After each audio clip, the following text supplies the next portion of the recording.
Shalom. Bapak, Ibu, Saudara-saudari terkasih di dalam nama Tuhan Yesus, kita wajib bersyukur atas segala kebaikan dan kesempatan serta kesehatan yang diberikan Tuhan kepada kita sore hari ini, sehingga pada saat ini kita masih bisa berkumpul di rumah Tuhan untuk mengikuti ibadah kita, di mana pada hari ini adalah Minggu Seksagesima yang mengangkat tema Tuhan adalah Allah yang kekal. Untuk itu mari kita persiapkan hati dan pikiran kita dengan mengambil posisi bersaat teduh sejenak.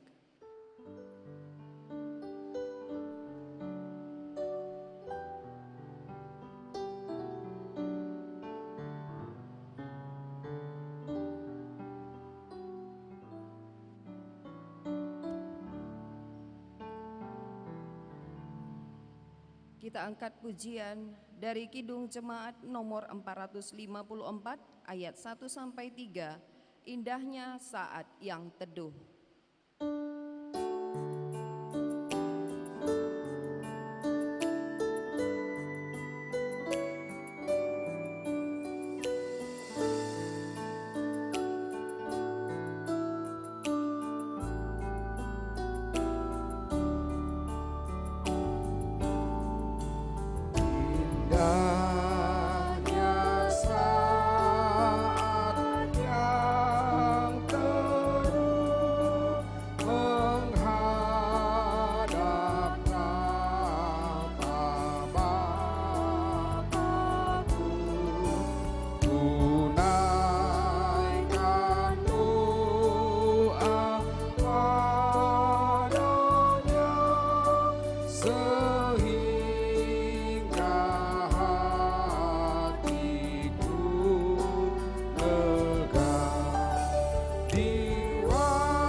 Di dalam nama Allah Bapa dan anaknya Tuhan Yesus Kristus dan Roh Kudus, Khalik langit dan bumi. Amin. Sendengkanlah telingamu kepadaku, bersegeralah melepaskan aku.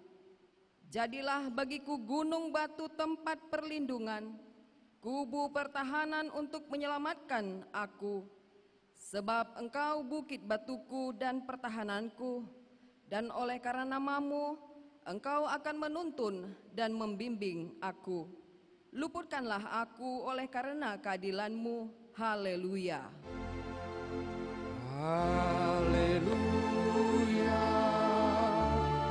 Haleluya. Haleluya.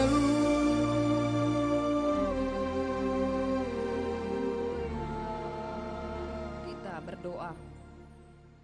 Ya Bapa kami yang di surga, Engkau telah mengutus anak-Mu Tuhan Yesus Kristus ke dunia ini untuk menghancurkan pekerjaan iblis. Bangunkanlah kami dengan kuasa Roh-Mu, agar kami jangan tertidur di dalam dosa kami, melainkan memperoleh kemenangan pada akhirnya. Tolonglah kami untuk hidup dalam damai selama di dunia ini sampai kami beroleh kehidupan yang kekal di dalam anak-Mu Tuhan Yesus Kristus Tuhan kami. Amin. Jemaat disilakan duduk.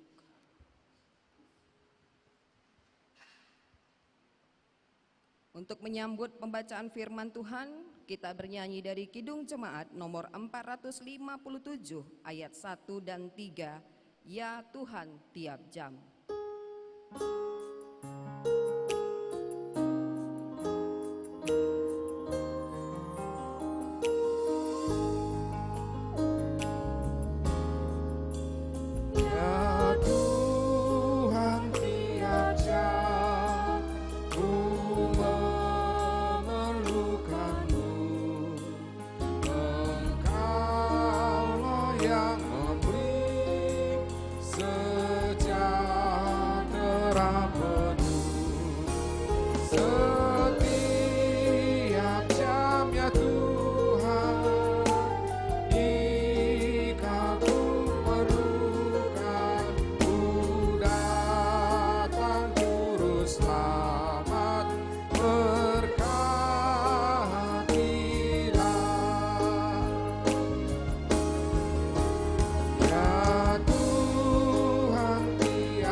Marilah kita mendengar firman Tuhan sebagai pendahuluan khotbah pada Minggu Seksagesima hari ini yang tertulis di dalam Markus 1 ayat 29 sampai ayat 39. Kita akan membacakan secara bergantian dan pada ayat ke-39 kita baca bersama-sama. Beginilah firman Tuhan. Sekeluarnya dari rumah ibadat itu, Yesus dengan Yakobus dan Yohanes pergi ke rumah Simon dan Andreas. Ibu mertua Simon terbaring karena sakit demam. Mereka segera memberitahukan keadaannya kepada Yesus. Ia pergi ke tempat perempuan itu dan sambil memegang tangannya, ia membangunkan dia, lalu lenyaplah demamnya. Kemudian perempuan itu melayani mereka. Menjelang malam sesudah matahari terbenam, dibawalah kepada Yesus semua orang yang menderita sakit dan yang kerasukan setan. Maka berkerumunlah seluruh penduduk kota itu di depan pintu. Ia menyembuhkan banyak orang yang menderita bermacam-macam penyakit dan mengusir banyak setan. Ia tidak memperbolehkan setan-setan itu berbicara, sebab mereka mengenal Dia. Pagi-pagi benar, waktu hari masih gelap, ia bangun dan pergi keluar. Ia pergi ke tempat yang sunyi dan berdoa di sana. Tetapi Simon dan kawan-kawannya menyusul Dia. Waktu menemukan Dia, mereka berkata, "Semua orang mencari Engkau." Jawabnya, marilah kita pergi ke tempat lain, kota-kota yang berdekatan, supaya di sana juga aku memberitakan Injil, karena untuk itu aku telah datang. Kita baca bersama-sama. Lalu pergilah ia ke seluruh Galilea dan memberitakan Injil dalam rumah-rumah ibadat mereka dan mengusir setan-setan. Demikian pembacaan firman Tuhan. Yang berbahagia ialah mereka yang mendengarkan firman Allah, yang menghayati serta mengamalkannya. Amin. Kembali kita angkat pujian dari Kidung Jemaat nomor 27 ayat 1 sampai 2, meski tak layak diriku.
Bapak, Ibu, saudara-saudari yang terkasih di dalam nama Tuhan Yesus, dalam waktu yang telah berlalu, kerap kita masih luput dari segala perbuatan dosa yang membuat kita terjatuh dan dapat melukai hati sesama kita, hati keluarga kita, terlebih-lebih di hadapan Tuhan yang Maha Kuasa.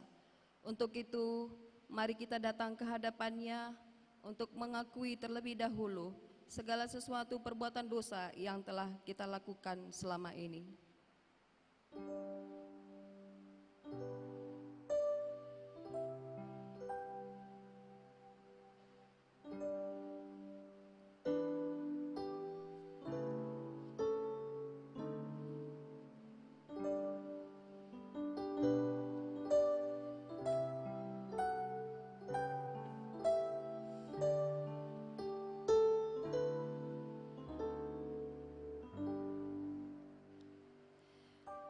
Ya Allah, Bapa kami yang di surga, Tuhan yang Maha Kuasa dan Pengasih, kami bersyukur kepadamu karena kasih setiamu kekal selama-lamanya. Ampunilah segala dosa kami dan hapuskanlah segala pelanggaran kami terhadap firman-Mu oleh karena tabiat kemanusiaan kami yang lemah. Kasihanilah kami dan hapuskanlah segala dosa dan pelanggaran kami, supaya kami beroleh kehidupan yang sejati dan abadi di dalam kasih Yesus Kristus Tuhan kami. Amin. Janji Tuhan tentang pengampunan dosa. Demi aku yang hidup, demikianlah firman Tuhan Allah, aku tidak berkenan kepada kematian orang fasik, melainkan aku berkenan kepada pertobatan orang fasik itu dari kelakuannya, supaya ia hidup. Bertobatlah, bertobatlah dari hidupmu yang jahat itu. Segala kemuliaan bagi Allah di tempat yang maha tinggi. Amin.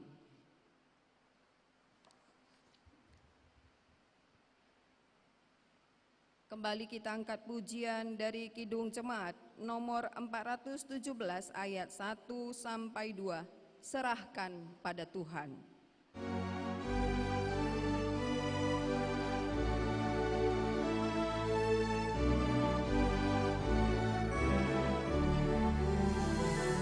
Serahkan pada Tuhan seluruh jalanmu, khawatirmu semua ditanggungnya penuh.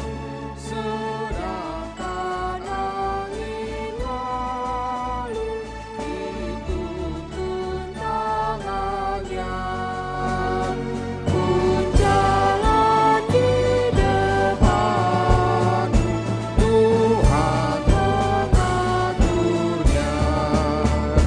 Hendaklah kau percaya kepada Tuhanmu, niscaya kau bahagia, kerjamu pun teguh, usahamu sendiri akan menolongmu.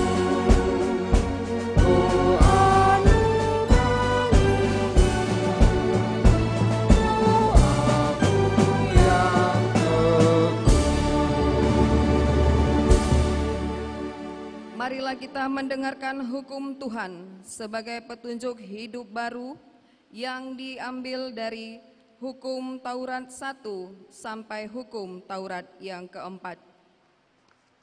Begini bunyinya. Titah yang pertama. Akulah Tuhan Allahmu, jangan ada padamu Allah lain di hadapanku. Titah kedua. Jangan membuat bagimu patung yang menyerupai apapun yang ada di langit, atau yang ada di bumi, atau yang ada di dalam air di bawah bumi, untuk disembah atau ditaati. Titah yang ketiga. Jangan menyebut nama Tuhan Allahmu dengan sembarangan, sebab Tuhan akan memandang bersalah orang yang menyebut namanya dengan sembarangan. Titah yang keempat. Ingat dan kuduskanlah hari Sabat. 6 hari lamanya engkau akan bekerja dan melakukan segala pekerjaanmu. Tetapi hari ketujuh adalah hari Sabat Tuhan Allahmu. Maka jangan melakukan sesuatu pekerjaan, engkau atau anakmu laki-laki, atau anakmu perempuan, atau hambamu laki-laki, atau hambamu perempuan, atau hewanmu, atau orang asing yang berada di tempat kediamanmu. Sebab 6 hari lamanya Tuhan menjadikan langit dan bumi, laut dan segala isinya, dan ia berhenti pada hari ketujuh. Itulah sebabnya Tuhan memberkati hari Sabat dan menguduskannya. Marilah kita sama-sama memohon kekuatan dari Tuhan. Ya Allah Bapa kami, berilah kami kekuatan untuk melakukan yang sesuai dengan hukum-Mu. Amin. Kita angkat pujian dari Kidung Jemaat nomor 341 ayat 1 sampai 2, Kuasa-Mu dan Nama-Mu-lah.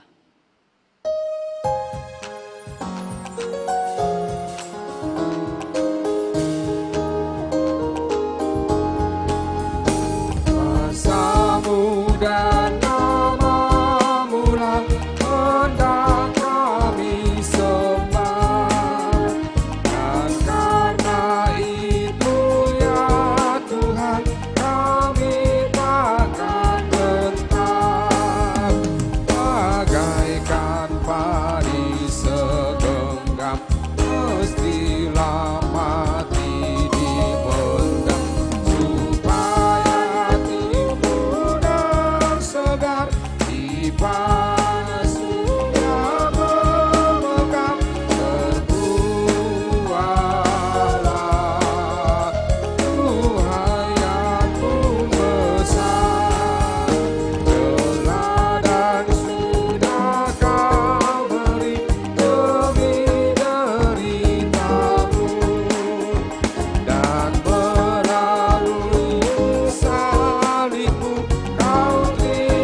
Saudara-saudari yang terkasih, marilah kita bersaksi mengikrarkan pengakuan iman kita bersama jemaat pada segala abad di seluruh dunia.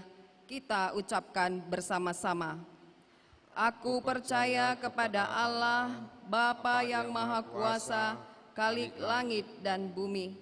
Aku percaya kepada Yesus Kristus, Anaknya yang tunggal Tuhan kita, yang dikandung daripada Roh Kudus, lahir dari anak darah Maria, yang menderita di bawah pemerintahan Pontius Pilatus, disalibkan, mati dan dikuburkan, turun ke dalam kerajaan maut, pada hari ketiga bangkit pula dari antara orang mati, naik ke surga, duduk di sebelah kanan Allah Bapa yang Maha Kuasa, dan akan datang dari sana untuk menghakimi orang yang hidup dan yang mati.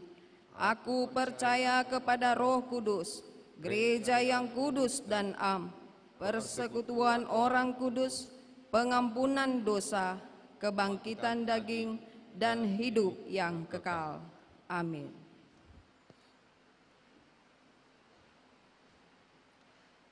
Kita menyambut sabda Allah dengan mengangkat pujian dari Kidung Jemaat nomor 434 ayat 1 dan 4. Allah adalah kasih dan sumber kasih.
Damai sejahtera yang dari Allah Bapa yang melampaui segala akal, itulah kiranya menyertai hati dan pikiran saudara-saudari dalam nama Yesus Kristus Tuhan kita. Amin. Bapak, Ibu, dan saudara-saudara yang dikasihi oleh Tuhan, firman Tuhan untuk melengkapi sukacita kita sekaligus menjadi renungan pada ibadah kita adalah yang terambil dari Yesaya 40 ayat 21 sampai 31. Saya baca untuk kita semua. Tidakkah kamu tahu, tidakkah kamu dengar, tidakkah diberitahukan kepadamu dari mulanya, tidakkah kamu mengerti dan sejak dasar bumi diletakkan, Dia yang bertata di atas bulatan bumi, yang penduduknya seperti belalang, Dia yang membentangkan langit seperti kain dan memasangnya seperti kemah kediaman. Dia yang membuat pembesar-pembesar menjadi tidak ada dan yang menjadikan hakim-hakim dunia sia-sia saja.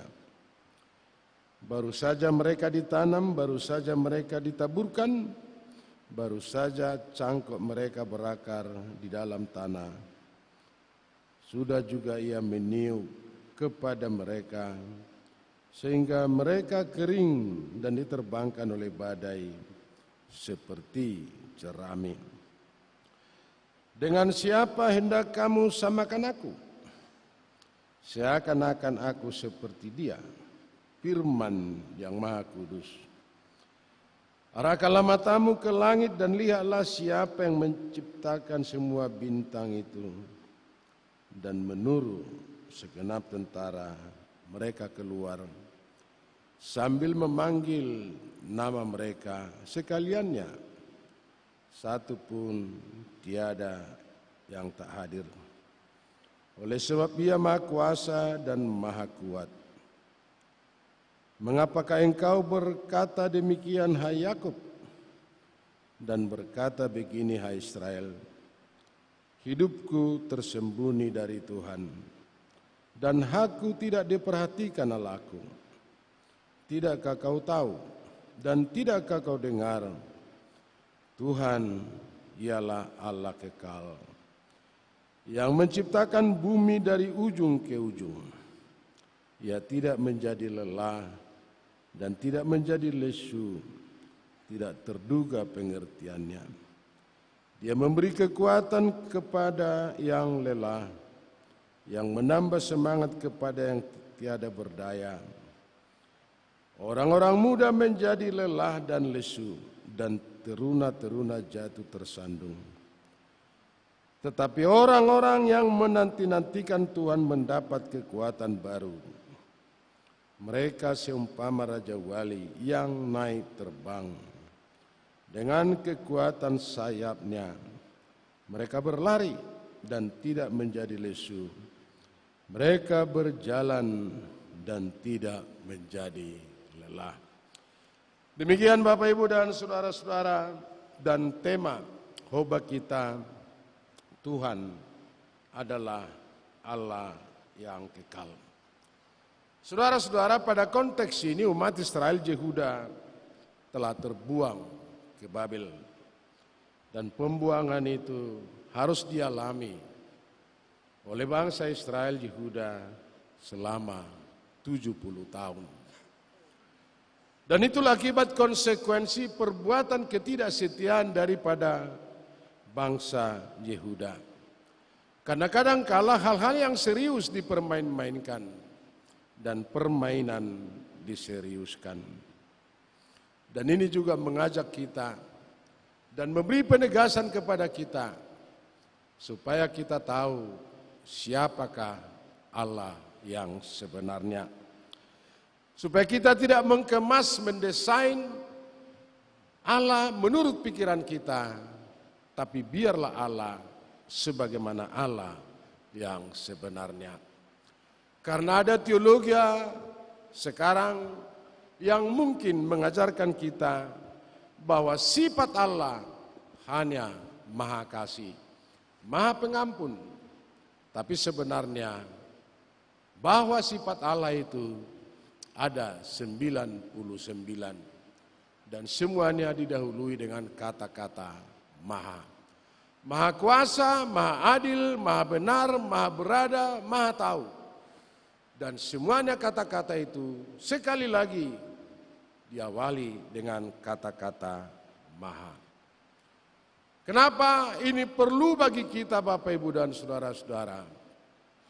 Supaya kita melihat keberadaan Allah sebagaimana yang saya tegaskan tadi, keberadaan Allah yang sebenarnya. Lalu kita lihat dari Kejadian, Allah yang menciptakan, Allah yang menampi, Allah yang menghardik, Allah yang menegur, Allah yang memilah, dan Allah yang menghukum. Karena kadang-kala sebagaimana yang sudah kita tahu, kita mendesain Allah itu hanya Allah Maha Pengampun, Maha Kasih. Tapi konteks ini mengajarkan kepada kita semua perbuatan yang melanggar ketentuan Tuhan, melanggar peraturan Allah, punya konsekuensi logis akan mendapat hukuman. Itu kita lihat Adam yang jatuh ke dalam dosa, mereka terusir. Lalu peristiwa yang berikutnya, air bah, dan kelanjutannya, hukuman dari Tuhan, ketidaksetiaan daripada bangsa umat Israel, Sodom dan Gomora, dan nantinya yang terakhir di antara sorga dan neraka. Saudara-saudara yang dikasihi oleh Tuhan, konteks ini umat Israel sudah mengalami pembuangan. Konsekuensi pembuangan kita tahu, hak sosialnya tidak ada.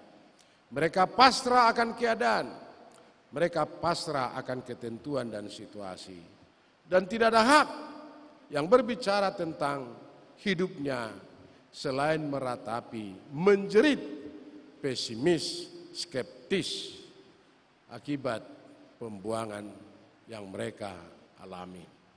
Demikian juga yang menyangkut soal kehidupan umat Israel dalam pembuangan, hak politiknya tidak ada. Kalau kita masih beruntung Bapak Ibu dan saudara-saudara, tanggal 14 kita diajak semua ke TPS untuk menentukan suara kita, siapakah pemimpin ke depan yang bisa mengangkat harkat martabat semua rakyat Indonesia dan sekaligus memperbaiki taraf hidup kita ke arah yang lebih baik dan sesuai dengan hati nurani, supaya kita tidak menyia-nyiakan waktu kita untuk memilih siapakah presiden kita ke depan.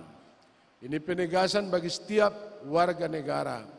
Jangan nanti sesudah terpilih lalu kita tercengang-cengang. Karena apa?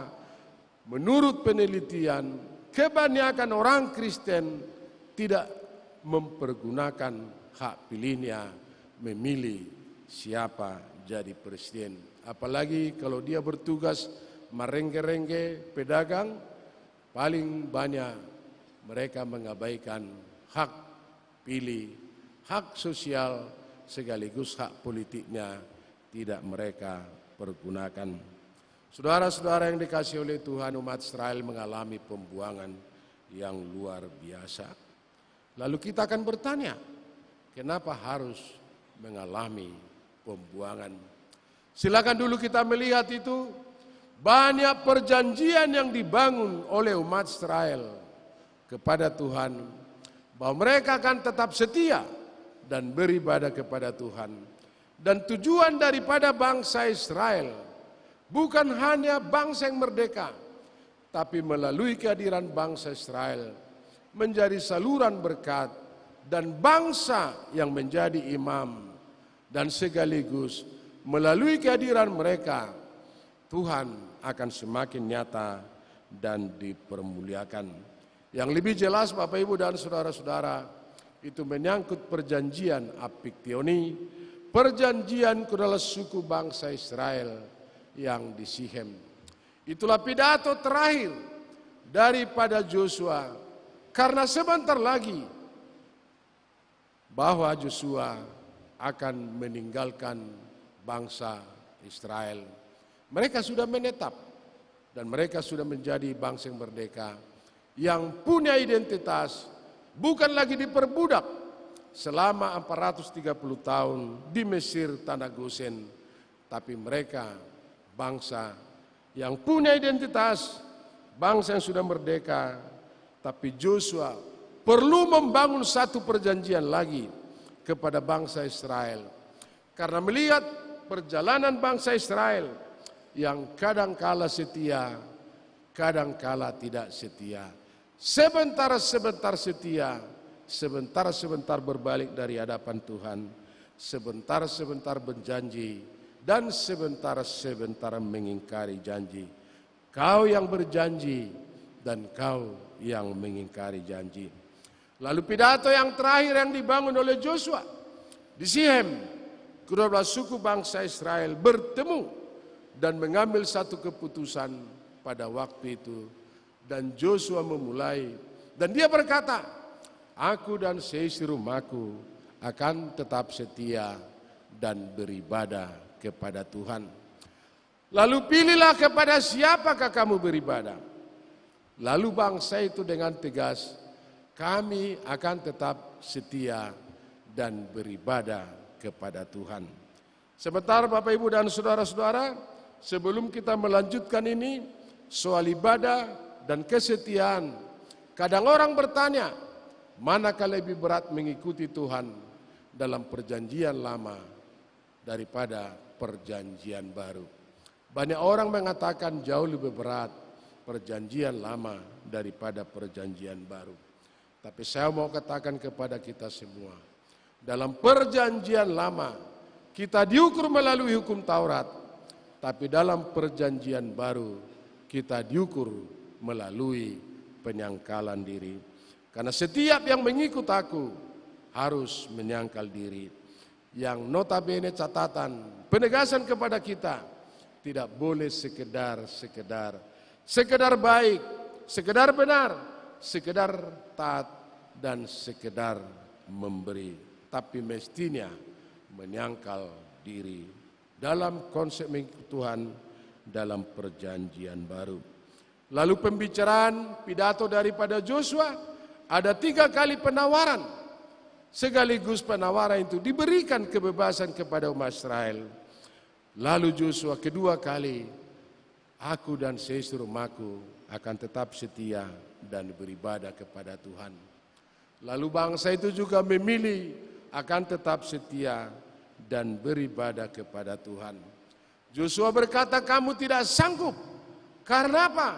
Karena Allah yang cemburu. Lalu kita melihat itu rangkuman hukum Taurat yang ke-10. Segala sesuatunya perlakuan orang tua yang melanggar ketentuan Tuhan. Bukan hanya kepada orang tua, tapi generasi kedua dan generasi ketiga dan seterusnya. Sekalipun kata-kata itu tidak berhenti di situ, tetapi Allah mengasihi orang yang berjuta-juta yang setia kepada Tuhan. Lalu ketiga kali Joshua berkata, meminta penegasan kepada umat Israel yang di Sichem, pilihlah kepada siapakah kamu beribadah, tetapi aku dan seisi rumahku akan tetap setia dan beribadah kepada Tuhan. Joshua sudah tahu bangsa itu yang sebentar-sebentar setia, sebentar-sebentar berbalik dari hadapan Tuhan. Lalu Joshua berkata, ingat, jikalau kamu setia kepada Tuhan, maka Tuhan juga akan setia kepada kamu. Tapi jikalau kamu berbalik dari hadapan Tuhan, Tuhan juga akan berbalik dari hadapan kamu. Dan katanya, perlakuan umat Israel tidak terlepas dari tuntutan konsekuensi ketidaksetiaan mereka, dan mereka mendapat murka daripada Tuhan.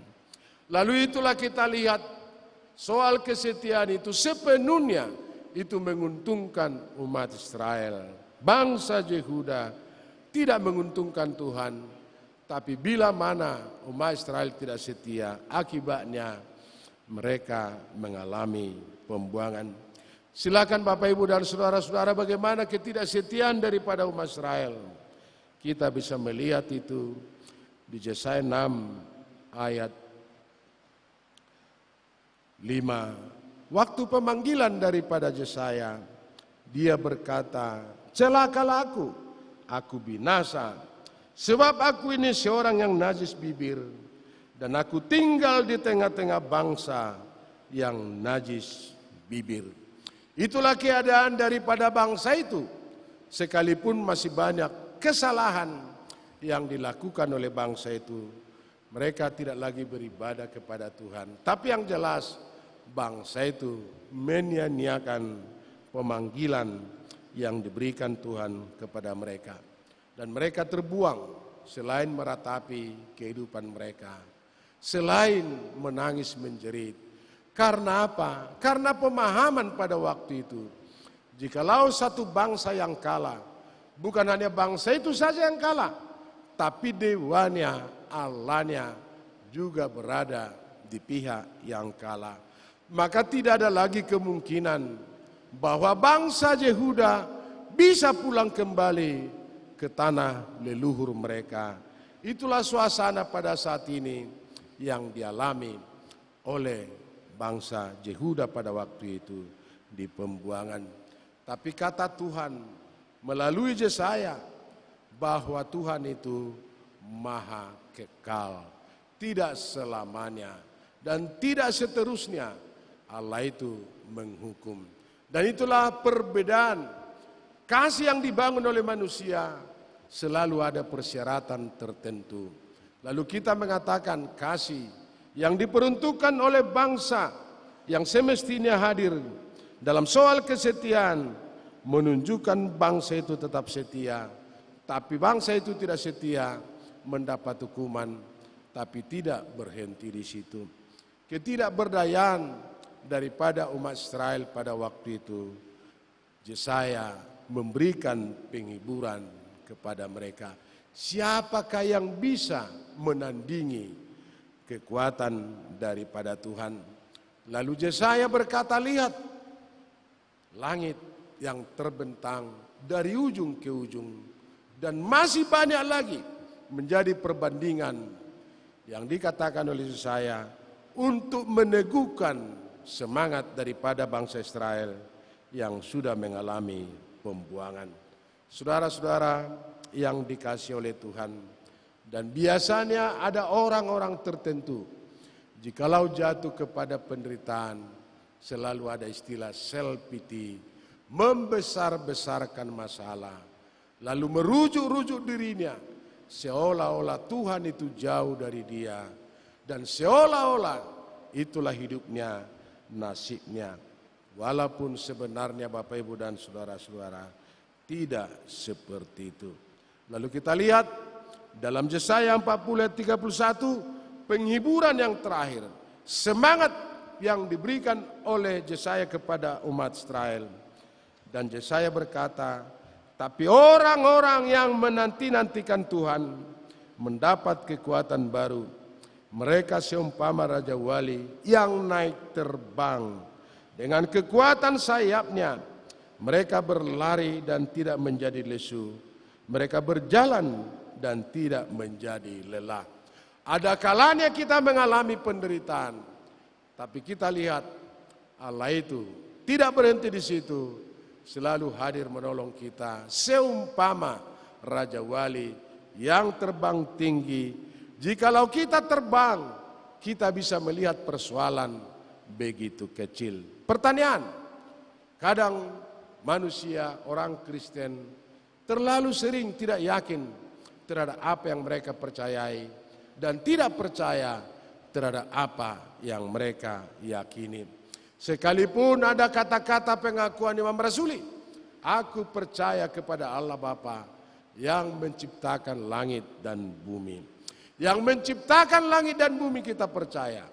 Dan percaya kepada Yesus Kristus yang menyelamatkan kita, merubah hidup kita dari hidup neraka menjadi hidup surgawi, dari perhambaan dimerdekakan sekaligus menjadi ahli waris dalam kerajaan surga, dan percaya kepada Roh Kudus yang membimbing kita.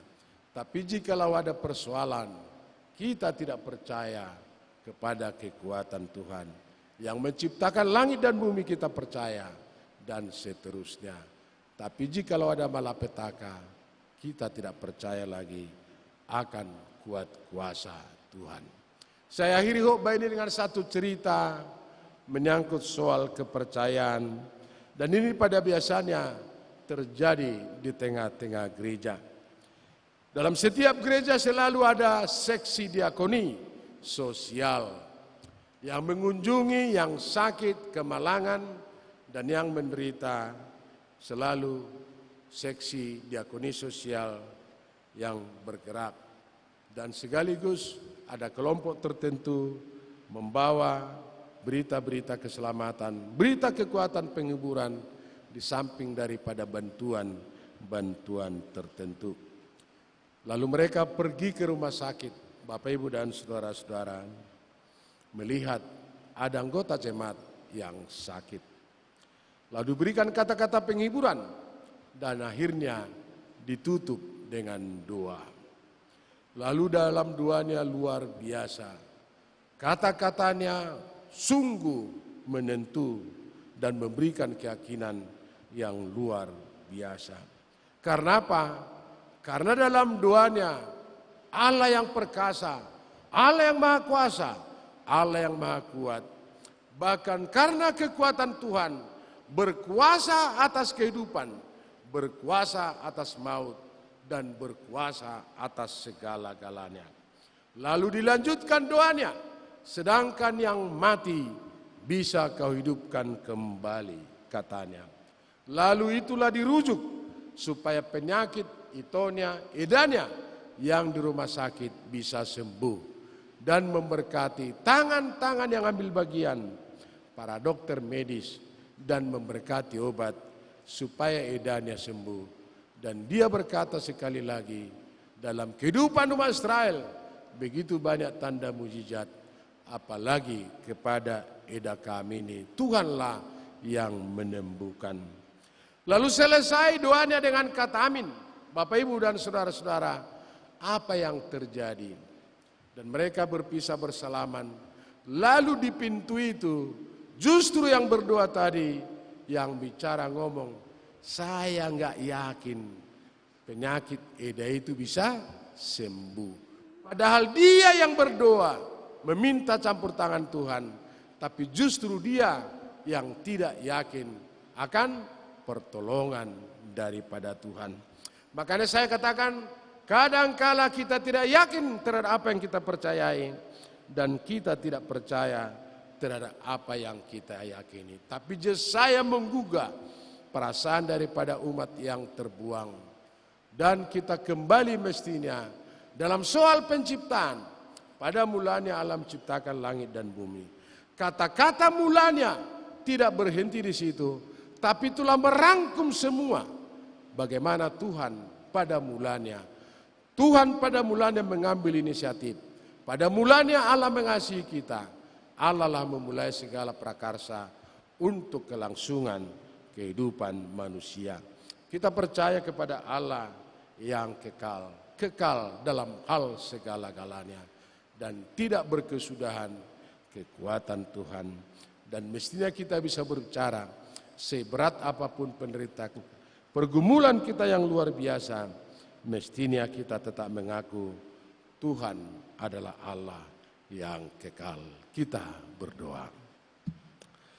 Bapa di sorga, terima kasih Tuhan buat sapaan firman Tuhan yang sudah kami dengar, bisa memberikan semangat yang disegarkan, supaya kami tidak tergoda kebimbangan dan kehilangan tempat berpijak. Tapi yakinkan kami Tuhan dalam pengharapan yang teguh, dan kami tetap percaya Tuhan adalah Allah yang kekal. Kekal dalam segala sesuatunya. Kekal untuk menyelamatkan kami, menolong kami, dan kekal untuk membebaskan kami. Sehingga dengan demikian kami akan tetap percaya Tuhan adalah juru selamat kami. Sebentar lagi kami akan berpisah, izinkan kami berpisah. Tapi pertemukan kami kembali lagi Tuhan dalam suasana sukacita. Terima kasih, kami berdoa dan mengucap syukur dalam Yesus Kristus Tuhan, Juru Selamat kami yang hidup. Amin. Kita kembali lagi memuji Tuhan dan kita bernyanyi.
Firman Tuhan mempersiapkan hati dan pikiran kita memberikan persembahan dan sekaligus mengucap syukur. 1 Tawarin 16 ayat 29. Berilah kepada Tuhan kemuliaan namanya, bawalah persembahan dan masuklah menghadap Dia. Sujudlah menyembah kepada Tuhan dengan berhiaskan kekudusan. Amin. Kita beri persembahan kita.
Kami undang untuk berdiri.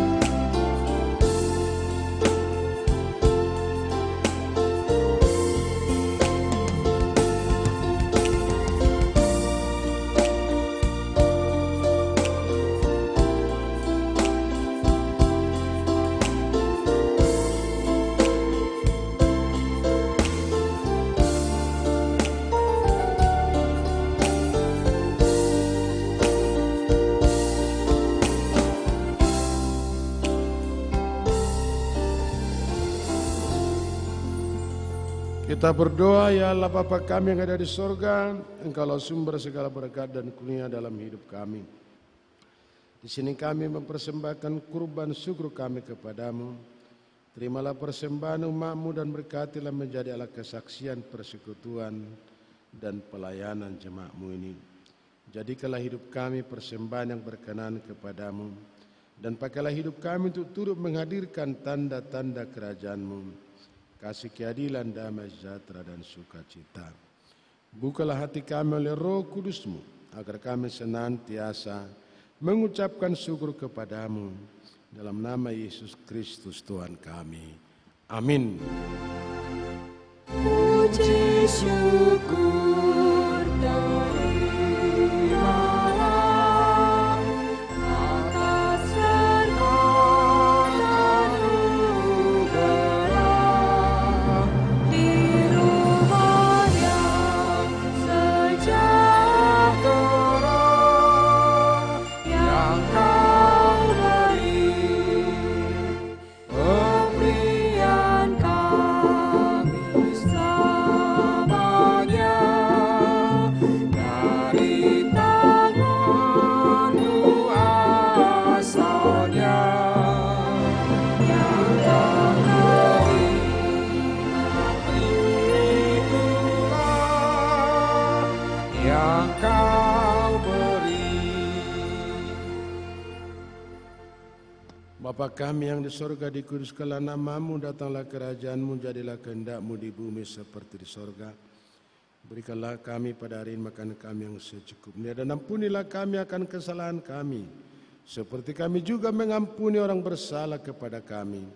Dan janganlah membawa kami ke dalam pencobaan, tetapi lepaskanlah kami dari yang jahat.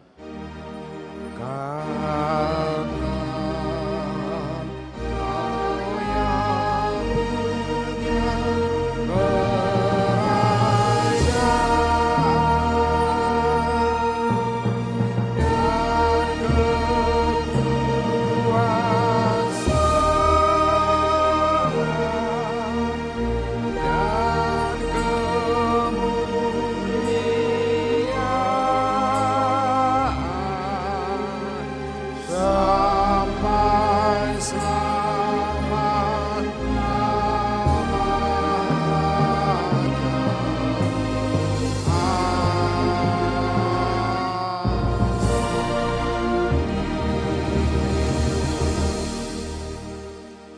Terimalah berkat dari Tuhan dan pulanglah dengan damai. Tuhan memberkati dan melindungi saudara. Tuhan menyinari saudara dengan wajah-Nya dan memberi saudara kasih karunia. Tuhan menghadapkan wajah-Nya kepadamu dan memberi engkau damai sejahtera.